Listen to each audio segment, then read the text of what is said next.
Hi, this is Advocate Lucinda, your empowerment lawyer. Did you know that if a person is injured by a governmental entity, that individual must serve an anti-litem notice before filing a lawsuit against that entity? So let's get started. The anti-litem notice. It is the plaintiff's notice to the defendant entity in writing that it is being sued. It is most often required when the named defendant is a governmental entity, for example, the state, the county, the city, and of course there are others, a township, educational institutions. But in these instances, a lawsuit can only be filed after an anti-litem notice has been served. So let's discuss the requirements of anti-litem notice. And for the purposes of this video, we're going to look at the state, the county, and the city. And we're going to use the great state of Georgia to make this presentation.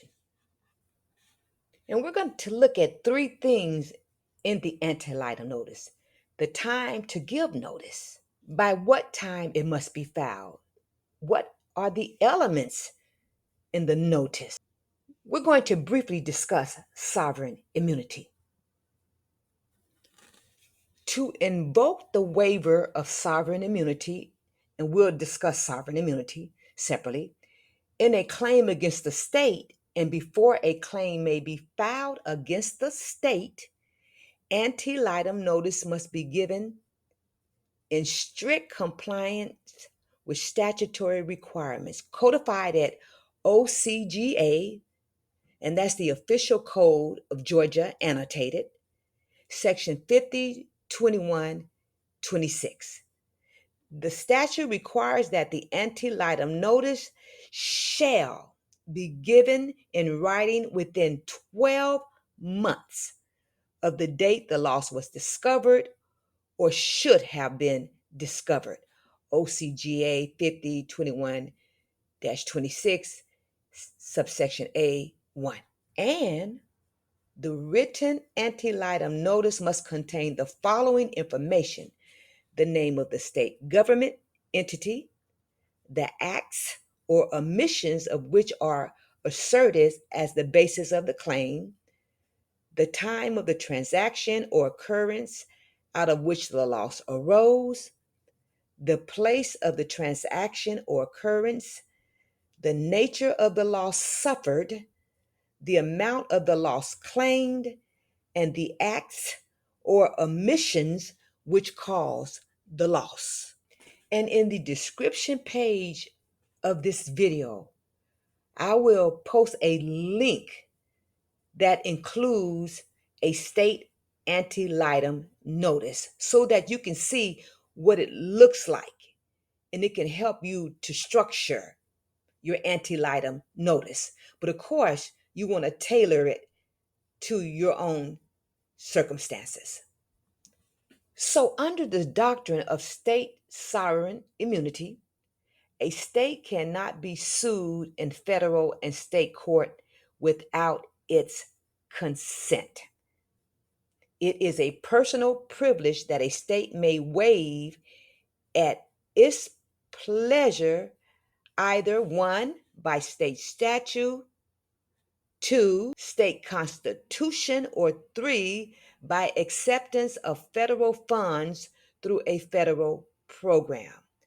The National Association Attorney Generals have discussed sovereign immunity in a paper, and I am going to leave a link of that paper in the description page of this video, because they really define sovereign immunity and breaks down how a state can waive sovereign immunity. It's a good read. Just like claims against the state government, counties must be presented with the claims against them within 12 months after the injury. OCGA 36 11 1, which happens to be Fulton County. However, the law does not have any formal requirements for what the notice must include. Because of that, include as much information as possible in the notice. That way, the county cannot deny that they were not aware of the claim. It is always safer to provide the same or similar information to a county that you would provide to a state or a municipality in the same circumstances. And again, I will post a link of a county anti-litem notice that, again, you could see what it looks like and how it's structured. Again, you want to tailor it to your circumstances. With regards to the city, notice must be given within 6 months of the happening of the event which caused the injury. OCGA 36 33 5, and this is the city of Atlanta.